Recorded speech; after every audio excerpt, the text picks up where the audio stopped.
Welcome back to Celtic State of Mind. I'm Paul John Dykes, and we're here today to talk about the latest pre-season match, which has ended Celtic 2, Blackburn Rovers 2. We spoke about the game back in '94. We won that 1-0, goal from Willie Faulkner. But today it was a share of the spoils. Let's have a wee chat about the entire game. I get the fact that there was a raft of changes by Celtic. It can often, damage the groove, and it looks as though it did interrupt Celtic's kind of flow in that second half, and it was a much poorer second half than first. So let me know your thoughts on the game in its entirety. We'll bring up as many comments as possible. Stephen Sloan, my only concern pre-season is the 7 goals we've conceded in our last 3 games. This is something we actually mentioned before the game kicked off, Stephen, in the pre-match, the second version of the pre-match, where I asked the question, is that a concern over the last 2 games as it was at the time? Legia Warsaw, of course, 3-3, and Banik Ostrava 4-2. Was that a concern, losing the 5? We've gone into this game and within 21 seconds we've lost another. And in the second half, directly from free kick, we've lost, as you say, the 7th goal in 3. Is it a concern? Let us know in your comments. I think if I was the case for the defence, Stephen, I would suggest that there's been a lot of changes. Sometimes the entire defence is getting changed at half time. That is my defence to that particular concern, although I did bring it up at the beginning of the game, so I'm not writing it off for sure. And here we go. We're moving into Stephen Holmes coming in on the YouTube channel. They're all wanting cheers like the Jota injury. Well, I'll tell you what, we'll come back to Jota because there was a moment of skill that was worth the admission fee alone. And I'm going to ask you your memories of other moments that were worth the admission fee. I think back to Moravcik against Heart of Midlothian, where he controlled the ball with his backside. Remember that? There's been a few over the years, and Jota served one up there. I remember watching when we were first linked with Jota. Like everybody else, you're getting onto YouTube, you're looking at the showreels, and there was a lot of content of Jota playing for the B team, Benfica's B team, who of course are in the Portuguese pyramid. And there were some skills that were absolutely breathtaking. And I remember watching them thinking, yes, but it's in the lower divisions, etc. But he did something today at Celtic Park which was off the scale. Let me know your thoughts on his overall performance and also memories of anything else you remember, the showboating element of Celts from the past. The one I've thrown into the mix was your man Lubo Moravcik, who I think was at the game the other night actually. Let's bring in Tosh Koglu Junior Malone. Your man Lowell is a bomb scare. Dumpling, hopeless case. Hope that's the last we see of him. That's a bit harsh, is it not? I mean, he's a player who I think has impressed in this pre-season. He won the Player of the Year last year for the Bees. He was signed from Watford. He'd been playing for the under-23s there, of course, signed directly as a B-team player, similar to Kenny and Joey Dawson, who came in from Sligo Rovers and Scunthorpe. So I think you're being a wee bit harsh there. What does everybody else think? Johnny Ryan thinks he was shocking. Are we being a wee bit harsh here on the 19-year-old, who, by all intents and purposes, is a third choice? If you think about the two first choice centre halves, and Cameron Carter-Vickers and Starfelt, I think anyone breaking into that partnership will be doing particularly well this season. Of course, Starfelt's injured at the moment, so Stephen Welsh steps up. And I think that Julien and Welsh are your second picks, and then you're moving into the realms of Lowell and when fit, maybe even Dane Murray. But are we being a wee bit harsh on him? I don't think he was all that bad, and I think he's done pretty well in the previous games as well. But what we're all about, particularly in a post-match, is bringing up as many opinions as possible so that everybody else that's tuning in can disagree or agree. Greg McVeigh isn't talking about Lawal, but is talking about James Forrest, and he reckons, Greg, that Forrest is finished. The sooner this show starts calling it out, the better. I love the fact that there's a green love heart there, because obviously you're just giving us your view on James Forrest. And I think when he was given his extension, I was one of the guys that wasn't calling it out, because I thought he should have been given his extension. But it's all up for debate, isn't it? He was given an extension, which probably will keep him to the kind of latter part, if not the end of his Celtic career. He's entering a period where he'll be entering the 500 club. He's 400 and odd appearances, so only a dozen players have made 500 or more competitive appearances for Celtic. Jamesy Forrest is on his way to making that. Of course, he replaced Abada, who I think is undoubtedly the first choice on the right-hand side. Can James Forrest still do a job for Celtic? And if so, what is that job? I don't expect him to be playing 40, 50, 60 games like Callum McGregor. I don't expect that at all. I think the injuries in the last couple of campaigns have definitely played a part in Forrest's play changing. I think back to some players whose game, not entirely, but his game was built up very much on pace, and I think James is one of those players. And one of the examples I would use from Celtic's past is probably Mark Burchill. Remember the electrifying pace he had when he broke into the Celtic first team. He looked a real find. It looked as though he was going to be the best goal scorer that we'd had at the club coming through the ranks for some time. Didn't happen, and a big part of that, I believe, was down to that instantaneous burst of speed that he had. And I think Jamesy Forrest had that. I think players like Mike Malone had that and lost that. Is he able to adapt his game? Is Jamesy able to adapt his game so that he's still a part of the squad? I mean, he's been given the contract. He's going to be a part of the squad. Is he, as Greg McVeigh says, finished? Let me know your thoughts. If you haven't done so already, give us a thumbs up on the YouTube video. Get subscribing to the channel.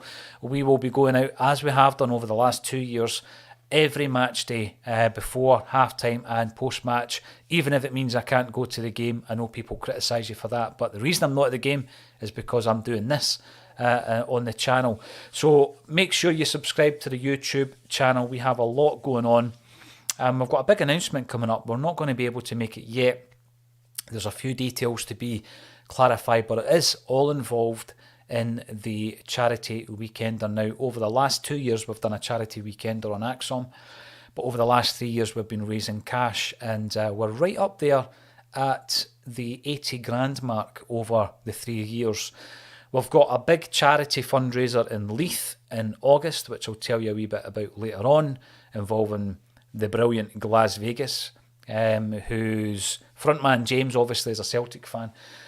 And I interviewed Glas Vegas a couple of weeks ago. The interview will be on the channel tomorrow night. We're raising cash there. We're hoping to push our fundraising up to 85k after the August All Dayer. And then in December for the charity weekender, we hope to push the total over 100 grand. And the beneficiary of the weekender will again be St Mary's. There will be a few others as well, but we'll announce them closer to the time. Vidette Dixon back for concerning second half, and now Ralston injury too. Yes, Ralston, as Tommy Boyd said in the commentary, he doesn't go down for nothing, does he, Tony Ralston, the brickie?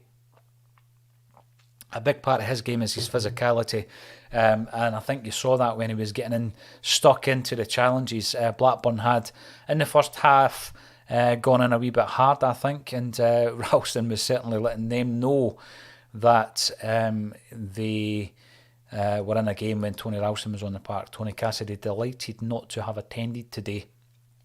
It did look as though there were a few green seats. And I think that when we're looking at the upcoming game on Wednesday night against Legia Warsaw, and then the following game against Norwich, what we might see is a continuation of this rotation. Obviously, Ange Postecoglou wants to get as many minutes and as many legs as he possibly can. We've probably seen the better Celtic performance in the first half as a result of that. Set pieces, we spoke about them at half time. We spoke about the fact that we'd actually scored from the set piece. O'Reilly, Kyogo heading it down. I believe it was Kyogo. I think it was Kyogo winning the header. And then the finish by Jota. But we have criticised Celtic in the past about set pieces. This was a direct free kick, of course. And yes, I think it was sloppy. And you know this, I don't want to give Siegrist a hard time because I think he made at least 3 decent saves in the second half. When he was brought in, we spoke about the fact that Joe Hart hadn't really had a challenge. Will Siegrist give him that challenge? I think he'll give him more of a challenge than Scott Bain or anyone else at the club. Another point coming in from Grayson Heselden. Welcome to the show. Only judging the first 65, I thought we were excellent. After that, it was about time and legs for the fringe players. And I think you do take that into consideration when we're talking about the game as a whole. The lineup that started that game, I thought, did particularly well, other than the loss of that goal within the first 21 seconds. But then when all the changes happen, you know that they're necessary. You want to get game time in players like McCarthy and Julien, and you want to get game time in the legs of some of the younger players like Vata and like Lawal. And I think you've been a wee bit unfair. It's not to be confrontational. I just think you've been a wee bit unfair on Lawal and his performance. What did you think? I think that we need to get these mistakes out the way. And you need to get them out the way when there really is nothing riding on the outcome of the game. I think back to the pre-season of last season. Who did we play again? West Ham, Preston. And I thought that in those games we looked miles off it. We looked absolutely miles off it. And in particular the West Ham game, if you go back to that, the post-match, I was pretty concerned at that stage, thinking that we'd thrown Ange Postecoglou in far too deep, too late on. It was going to take weeks and weeks for him to get the squad and the team playing together the way he wanted them to play. Ange proved us wrong. I know that it took him a few weeks, but that 6-2 game looked as though we were miles away. And I think that if there was any doubts whatsoever that Barkas was going to have a future at Celtic, they were absolutely diminished that day because he was dreadful that day. Forrest has got no legs left, sad to see, but he's not good enough, I'm afraid, says Vidette Dixon. Does anyone disagree with that? Ange obviously does. He's given him a contract, quite a lengthy contract. As I say, it might take him certainly into the latter part of his career. He might end up finishing his career at Celtic. Will McMillan, I'm seeing a lot of comments bemoaning some of the performances of the players. Bernabei, Lawal and Julien looked pretty awful. We need a centre-back of quality. I don't disagree with the fact that we need a centre-back. I think what's happened there is Julien's move breaking down, albeit it was a loan deal. We knew that there was the permanent move at the end of that. There was an obligation to take the player on permanently. And whilst that move broke down, I think that everything else was put on hold. We weren't going to bring in another centre-half when we've got Julien in there on big wages. You remember the transfer fee that we paid for him. He's on big wages at Celtic, and we won't be making that change, I don't think. Can we make do with Welsh and Julien until such times that we move Julien on? I think there is a drop down in standard. I'm not disagreeing with that, Will. What's your thoughts been on Bernabei so far? I said after the game the other night that it finally looked as though he had slotted in to the inverted fullback role. I thought going forward today, he looks very good offensively.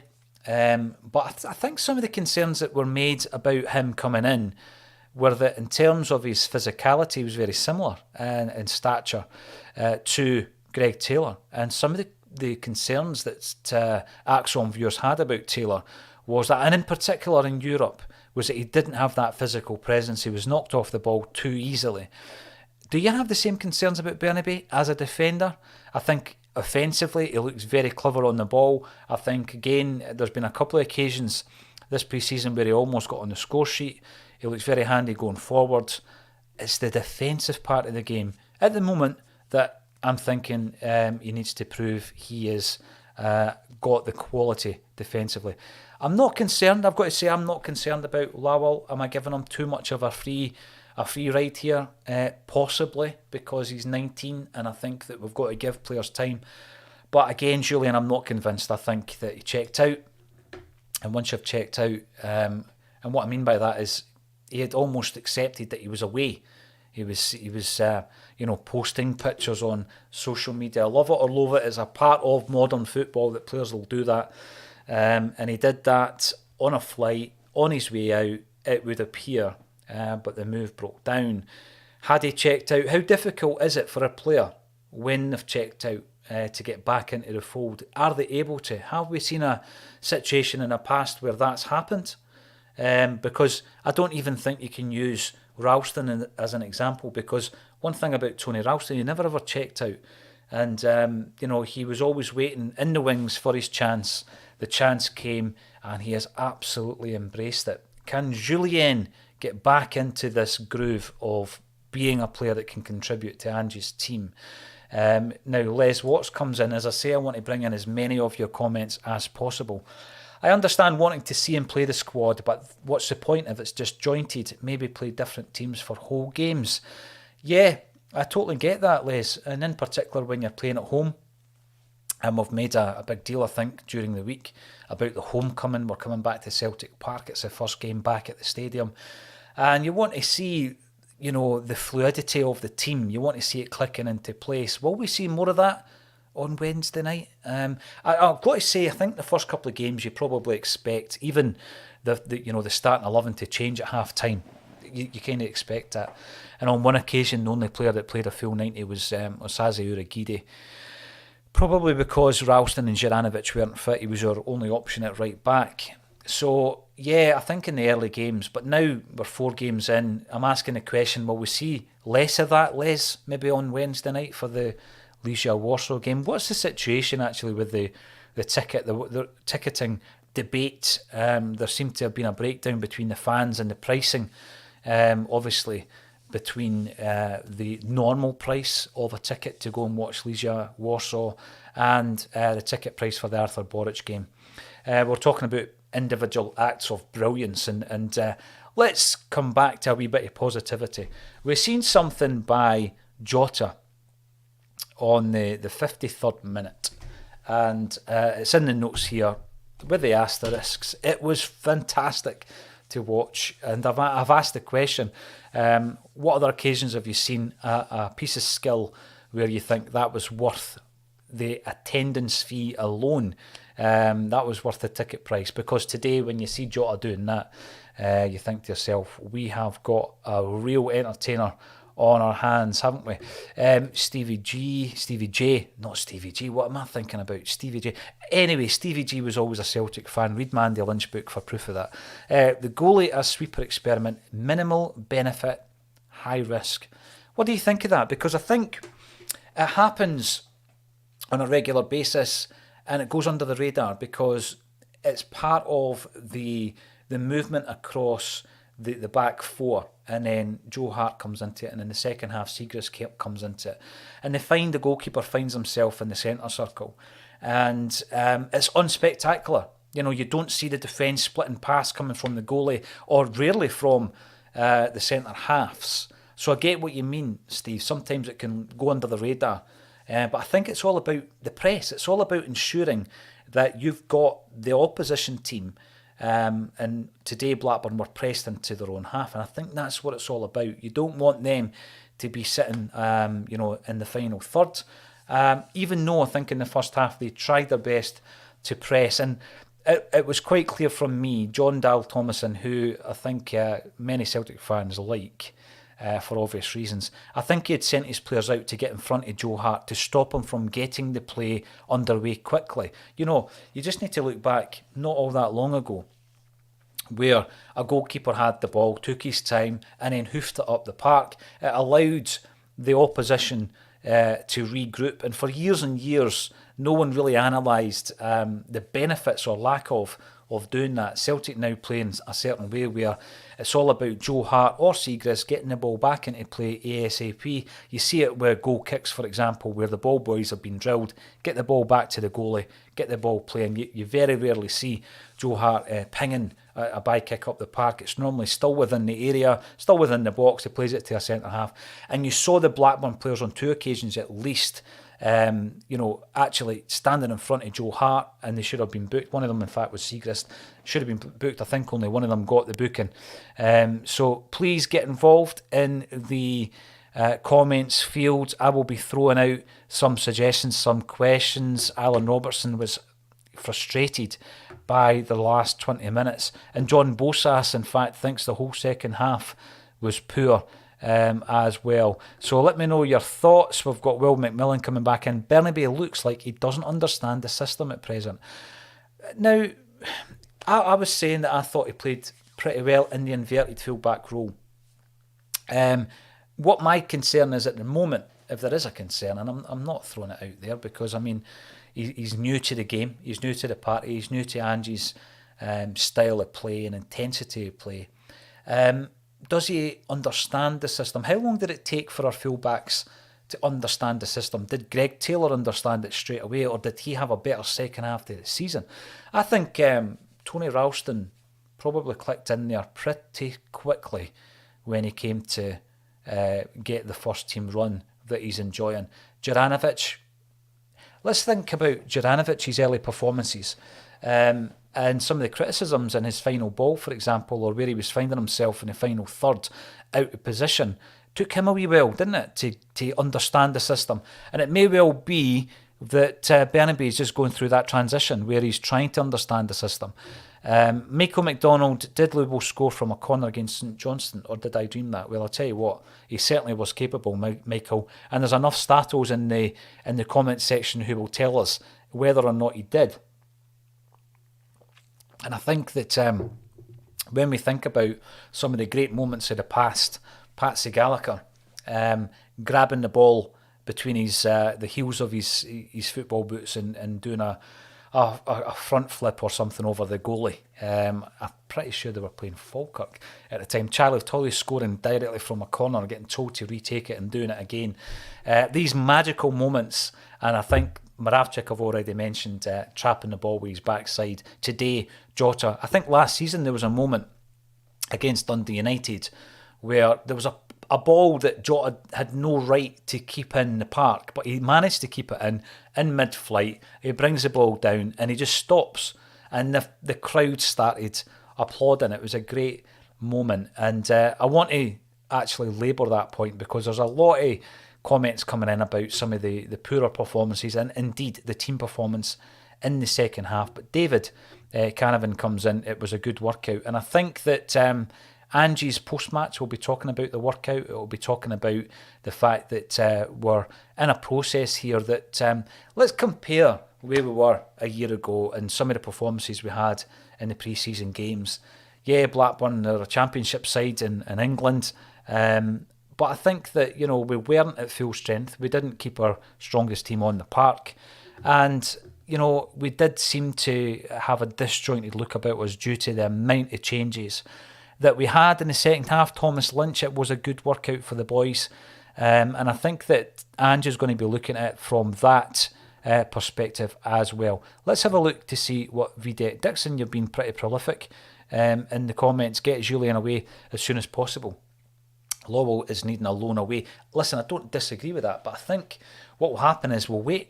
Both of those moves will probably happen if and when we bring in a centre half. So if we get Julian out on loan, it's going to be hard to get a permanent deal.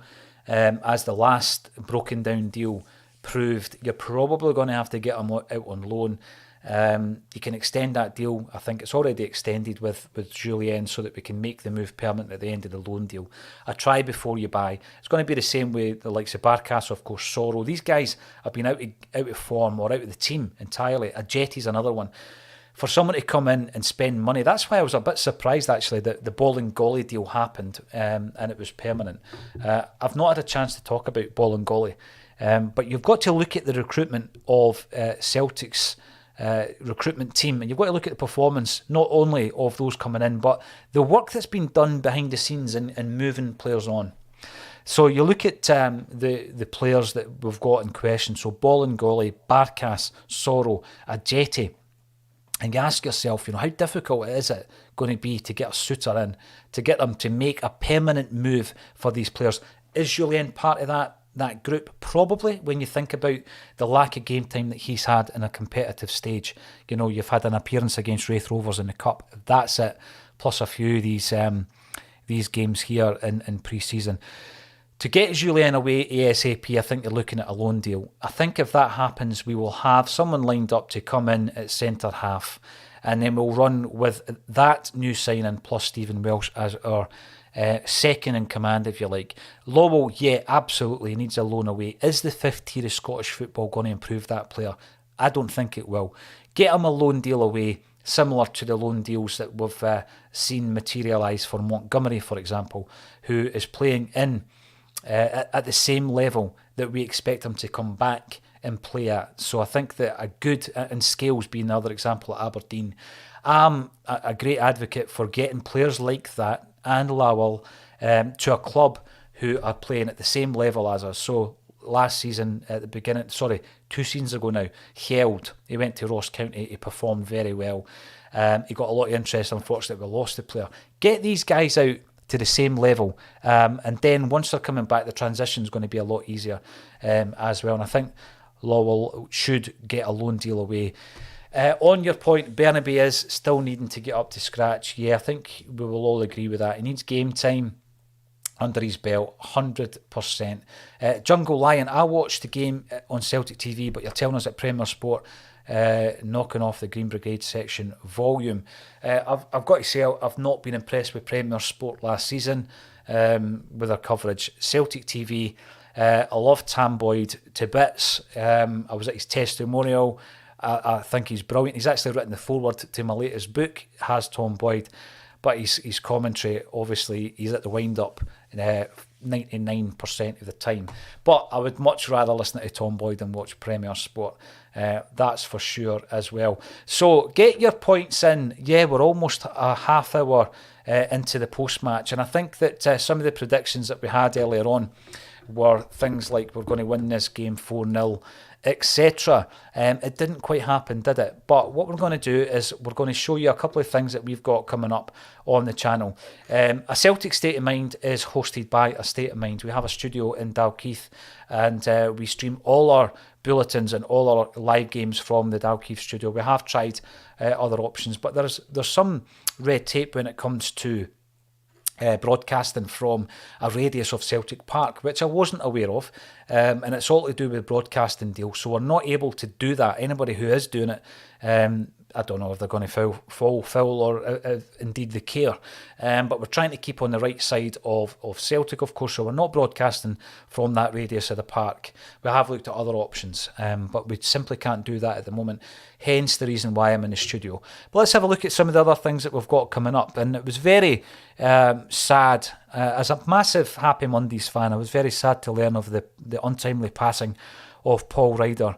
Just before that happened, we had confirmation from Sean, the main man of the Happy Mondays, that he was going to come and do an audience with myself, and we're going to be doing that at Barra's Art and Design on the 18th of November 2022. What the hell does that have to do with Celtic, I hear you say? Well, you know what, you might be into music as well, and if you want to come along and listen to one of the all-time greats, Sean Ryder, he was called a poet by Tony Wilson, and please do, because I'll be asking the questions. It's £15 a head. We've tried to keep it as low as possible, because we know that in these testing times where everything is going up other than our wages, we want to keep our entertainment as low as possible. You might be saying, well, when's the next Acsom night? When's the first Acsom night?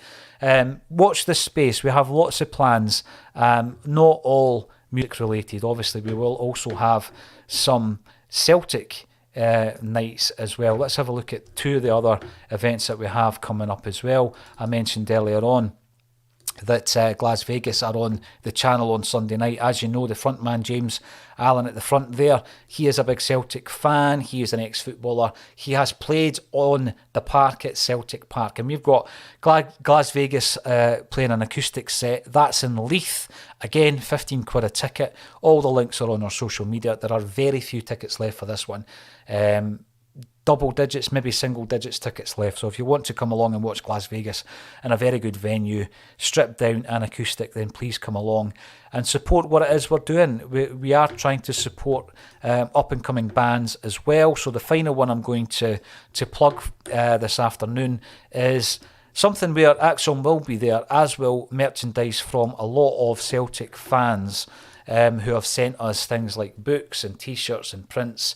We are going to be at St James's Quarter in Edinburgh on Saturday, a week today, all day. We're going to have acoustic sessions, we're going to have DJ sets, we're going to have Q&A panels with the likes of the Porno cast, for example. Porno being Irvin Welsh's book, indeed. So David Carswell, Scott Kyle and Simon Weir will be coming for a Q&A. I'll be hosting a Q&A. Loads of merchandise, books. Kevin Graham's going to be there. Some of the Acsom team will be there. Come along and say hello if you haven't met us already. That is the shameless plugs over. What else can we bring up from the comments section? Let's keep it running for a wee while. We've got 600 or 700 of you tuning in. If you haven't done so already, get yourself on the YouTube channel, like the video, give us a thumbs up, and also subscribe to the channel. Here we go. Tony Cassidy, some great shows coming up, Paul. Good luck. Yeah, and of course we do have Acsom shows in the mix, but we want to do them a wee bit differently.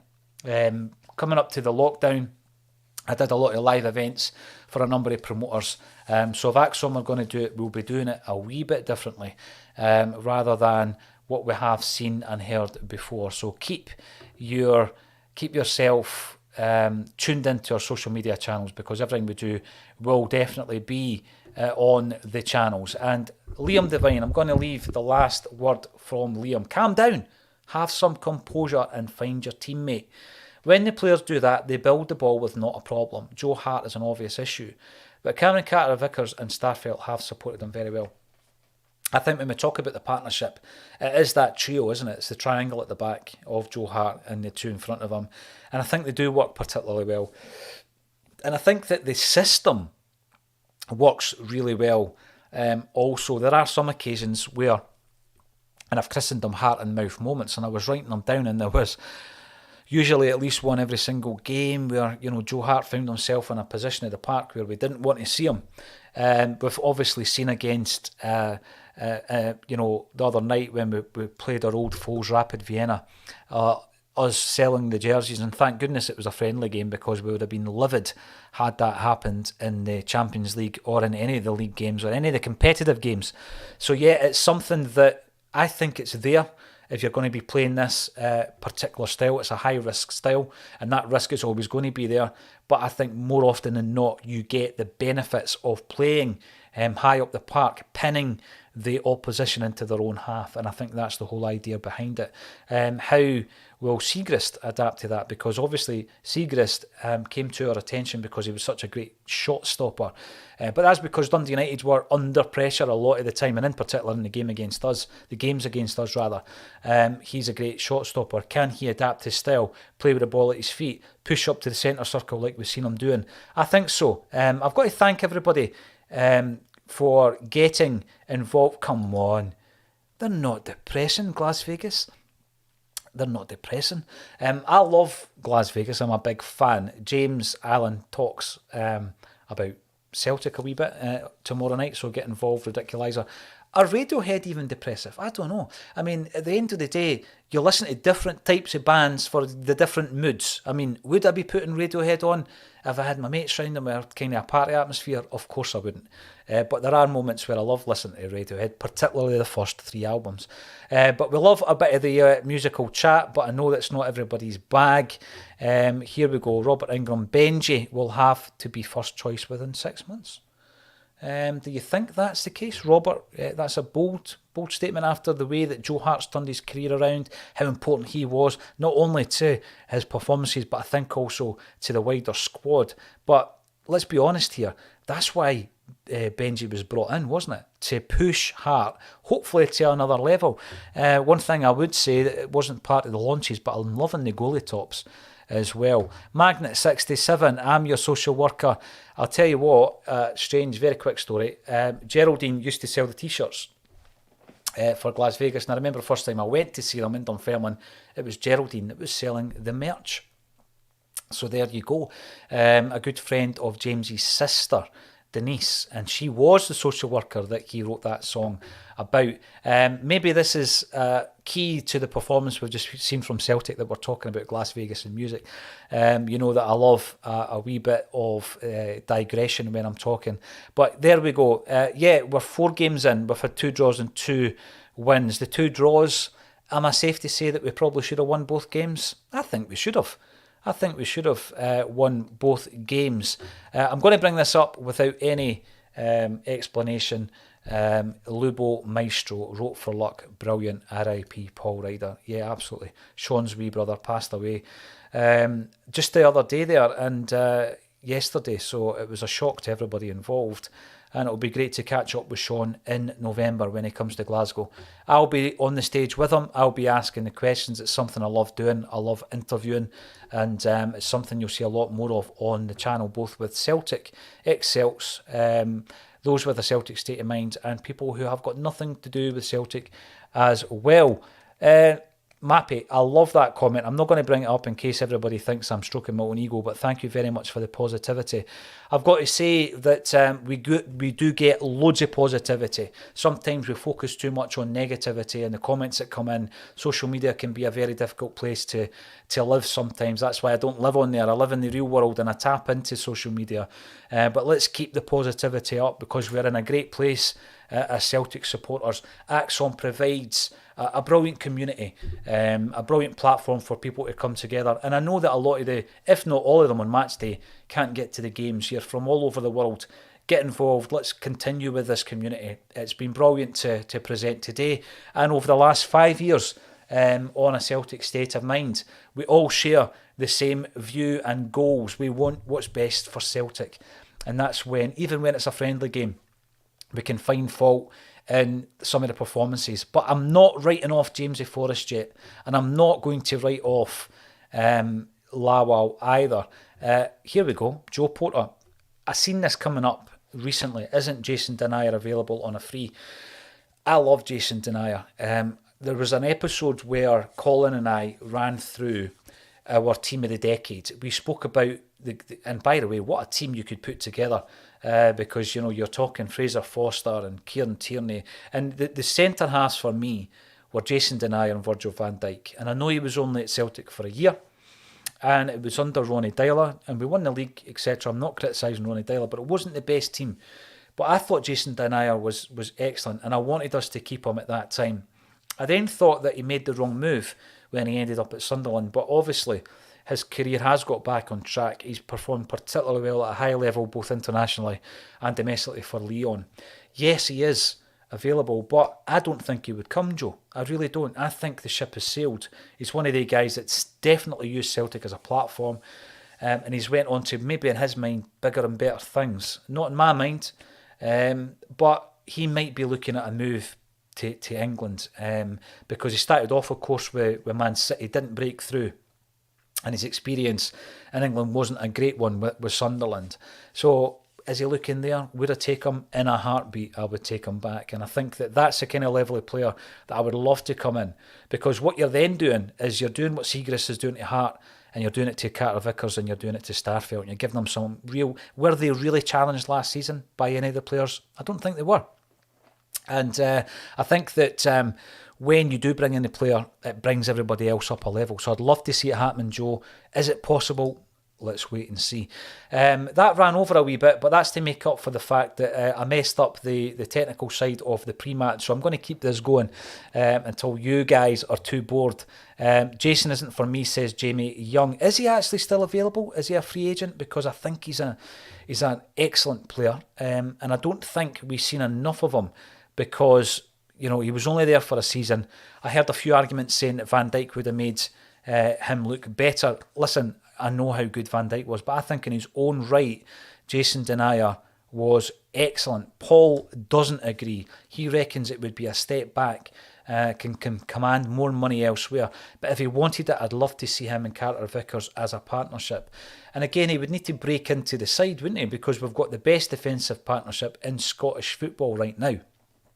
So he would need to come in and prove himself as a first pick. Thank you, every single one of you, for getting involved. Get subscribing to us on YouTube, and we'll be back on Monday on the Monday Bulletin. Thank you all for supporting a Celtic